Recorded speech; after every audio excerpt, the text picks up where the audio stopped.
This is Geometry Chapter 12, some review, all right? So, let's suppose I have a triangle inscribed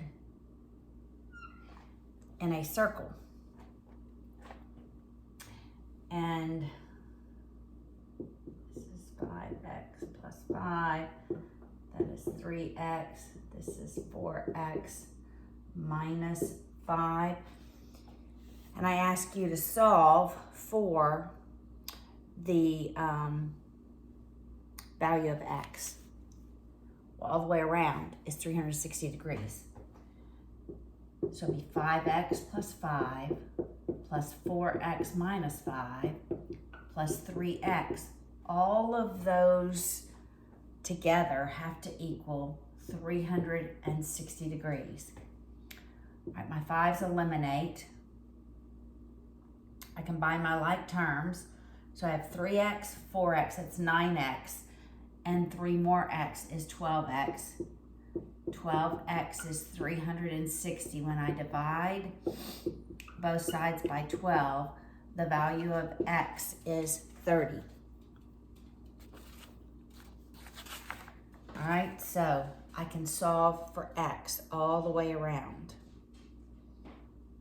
by looking at 30. So then could we ask about any angles? This were A in T.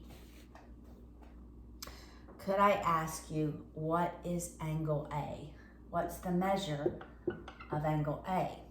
Well, angle A intercepts this arc, and it's an inscribed angle. So the arc is 3 times 30, which is 90 degrees. So that angle, since it's inscribed, has to be half, 45 degrees.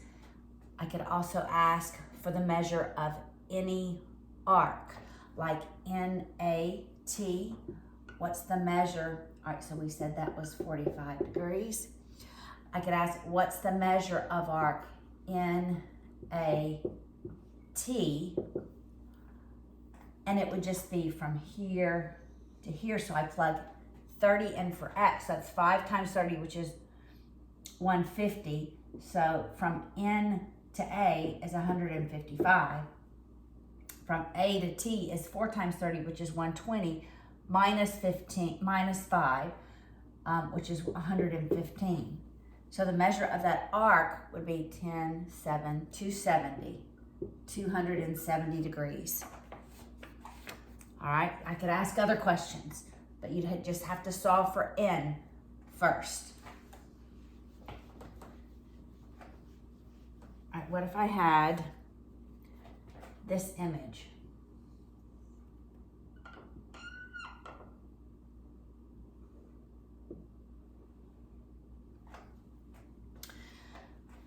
And we'll just say CAN. A is the center, so AC is a radii. And it is given that this angle is 32 degrees. Could I ask for the measure of angle C? Well, CN is tangent to the line. So this is always going to be a 90-degree angle. Then I could have not even asked for that. I could have just asked, what is the measure of angle A? And so you'd have had to have known that this was a 90-degree angle. So it's 180 minus 90 minus 32, or you could just say this one plus the 32, they're complementary. So it would be 90 minus 32, which would be 58 degrees.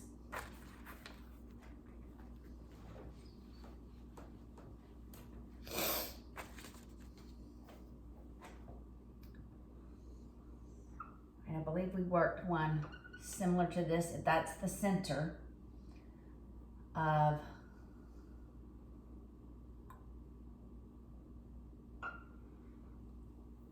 the circle. And so that's O, N, Q, R. And I told you the measure of angle O is 44 degrees. What's the measure of angle R? All right, so here's O. It's 44 degrees. It intercepts in Q. It's a central angle. They have equal arcs. And now angle R intersects that same arc, but it's inscribed, so it's half. So R would be 44 divided by 2, which is 22 degrees.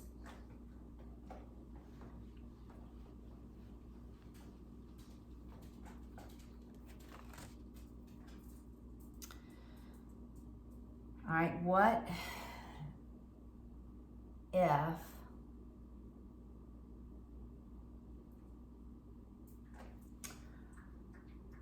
if I gave you this, and this is the center of the circle, and I ask you, what's the measure of angle TAN? So this angle here. Well, TAN is inscribed in a semicircle, and every triangle inscribed in a semicircle is a right triangle. So this would be 90 degrees. Every triangle inscribed in a semicircle is a 90-degree angle. All right?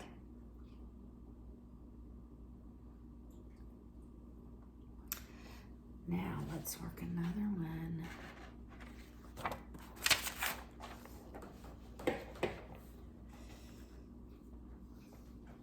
right, what if I have secant lines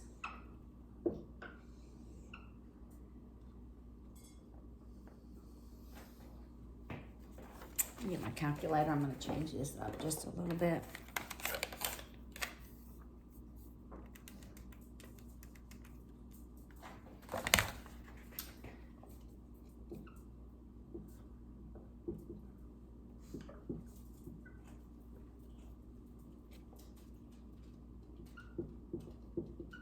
Could you solve for x? It's the same formula.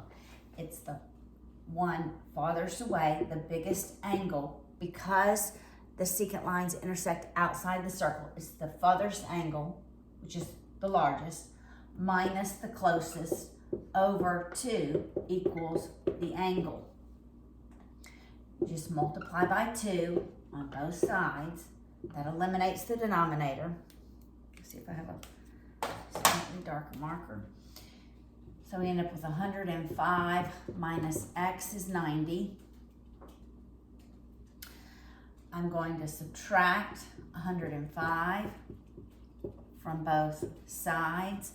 Negative x is negative 15. I don't want to know what negative x is. Multiply both by negative 1. X is 15. All right, so I could either solve for the angle, I could solve for the closest measure of the arc, or the farthest measure of the arc. I could ask any 3 of those. I could even give you maybe the measure of, so it could be changed up, where I give you, so we said that arc is 15. I said 360 minus. So let's say I told you this arc was 100 and this arc was 140, and I didn't give you this arc. Well, you could solve for that arc because you could take 360 minus the other 3 parts of the circle. All right?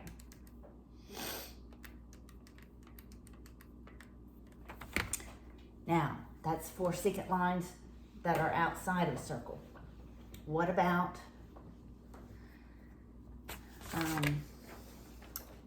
when they're inside a circle? I could even just, it could be 2 chords. and I could say this one is 104 degrees. I'm not going to mark that one, but I'm going to mark this angle at 92 degrees, and I'm gonna just say, what is that one? Nope. I'm gonna mark, well, we'll do both of them. What's the arc? What's the angle? All right, so these angles are supplementary. So you would know that x has to equal 180 minus 92. So the value of x is 88 degrees. So this angle is 88 degrees. Now to find the value of y, I add the intercepted arcs. So it would be 104 degrees plus y divided by 2 equals that angle that is created by those secant lines. It's the 88. So then I multiply both sides by 2. 88 times 2, 176, right? 176, the 2 eliminates here. 104 plus y is 176. Subtract the 104 from both sides, and the value of y is 72 degrees.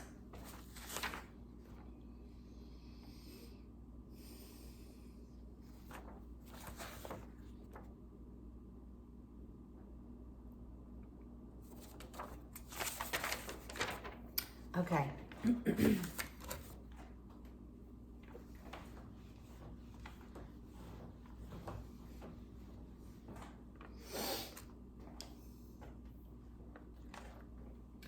Let's look at this image.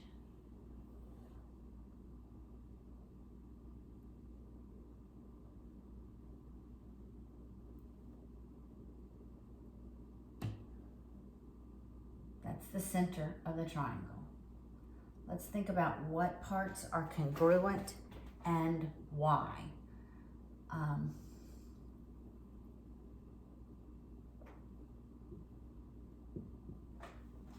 right. Well, we know that angle DOG has to equal angle TOS because they're vertical angles. We also have to know that DOT equals GOS because they are vertical angles. Okay, both of these are central angles.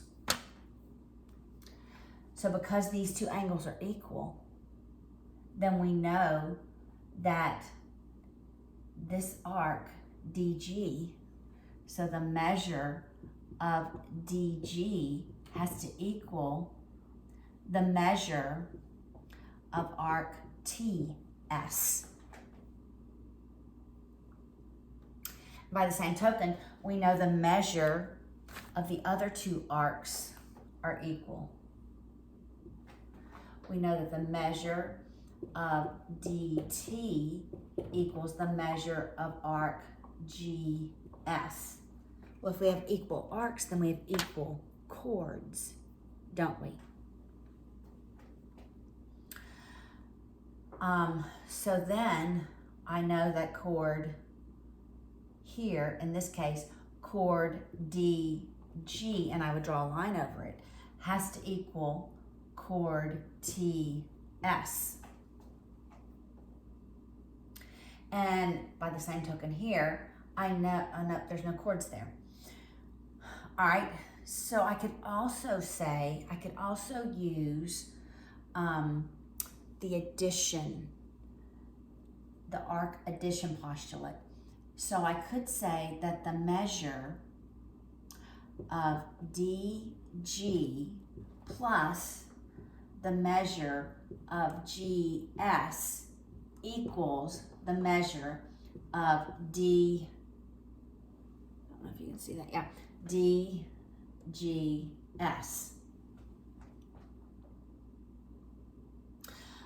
I could also say for this one, the measure of, let's see, I want to do the same arc.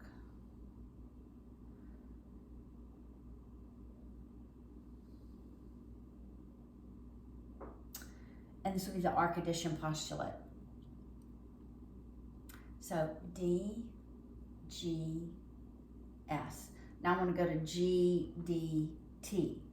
So then I could say the measure of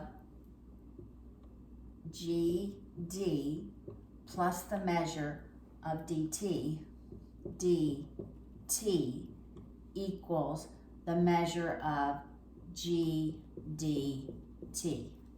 So what did I say? I said this arc is made up of those two pieces here. No, here. DG and GS here. All right, and then we'll do the other one in green. And then I went the other direction.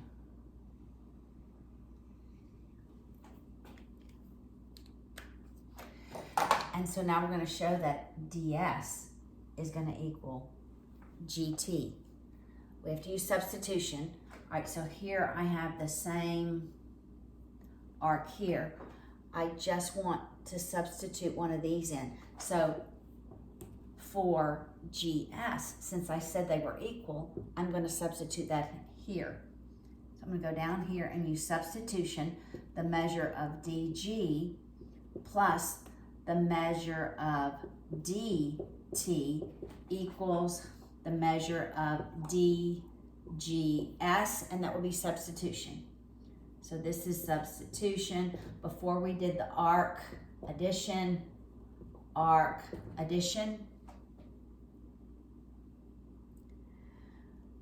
All right, now look what I have. I have two equations with the same arcs equaling different arcs. So now I can set these two equal to one another. The measure of arc GDT plus, that's a major arc, the measure of DG equals the measure of GDS, not plus, equals. They're equal. And why? Because of substitution. What did I do? I substituted this for those two pieces. Okay, now since I have equal arcs, then I can say equal chords. So what chord intercepts GDT this way? So it's chord GT. This is chord GT, has to be equivalent. Now we're going DGS, so it's chord DS. DS, why? Equal arcs have equal chords. All right, so there are lots of parts that are exactly the same. Okay, equal chords, equal parts. Well then, see, we've got to have these two angles are equal, DGS and GTS. There's so many parts equal here because they intercept arc GS. I'll use pink. So these angles are equal. And actually DGT equals DGS because they intercept the same arc. So really we have two congruent triangles. I could actually prove congruent triangles. I could prove congruent arcs. I could prove congruent chords. All right, one more. One more example.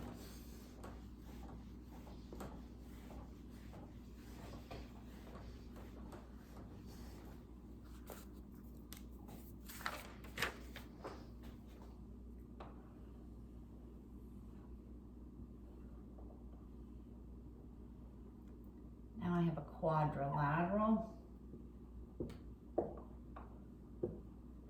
Inside, it's 120 degrees, it's 100 degrees.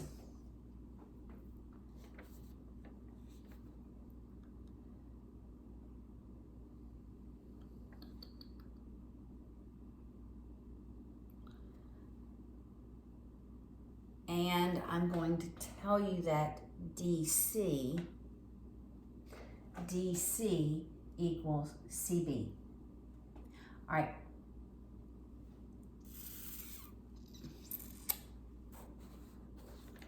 I'm not going to give you angle B. I'm going to ask you what angle B is. All right. What's the measure of angle B? All right, so A intercepts arc BCD. So that entire arc would be 240 degrees. Because we have equal chords, then arc BC has to equal arc CD. So we divide those in two.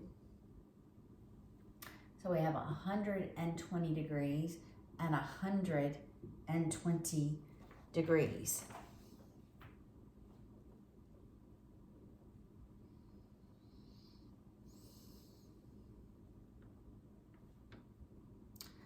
So the measure, no, I did give the measure of angle B. I did originally give the angle measurement, all right? So now, can we solve for, that was given, all right? Can we solve for the measure of these other angles? All right, so we would have to solve for AD. Angle B intercepts arc CDA. So that CDA has to be 200, twice that inscribed angle. So 200 minus 120 gives me the 80 degrees for that arc. And then we just take 360 minus what we have. 360 minus 240 minus 80. So that this arc has to be 40 degrees. All right, so we could calculate what's the measure of angle C. Angle C intercepts arc BAD. So that's 120. It's going to be half that, so that's going to be a 60-degree angle. Angle ADC intercepts arc CBA. So we had the 120 and the 400 and the 40, that's 160. Half of that is 80. And you could add those up, and those three would equal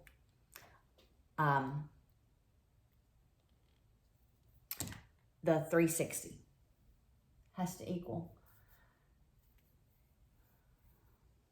Okay. All right. It's important to remember. I'm going to do one more of these. And then I'll be done. I know I said one more. All right. One like we did in class. If I have a chord that is intersected by a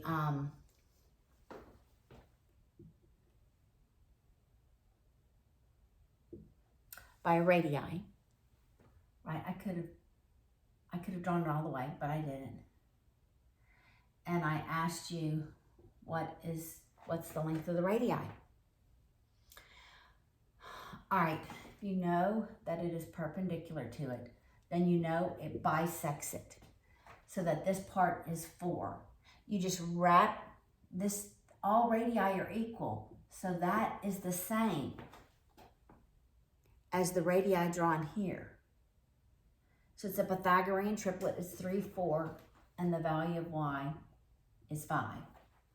All right, or you could use Pythagorean's theorem, right? I'm not sure you'll have a Pythagorean triplet, but it would be 3 squared plus 4 squared equals y squared. And you can solve it from that point.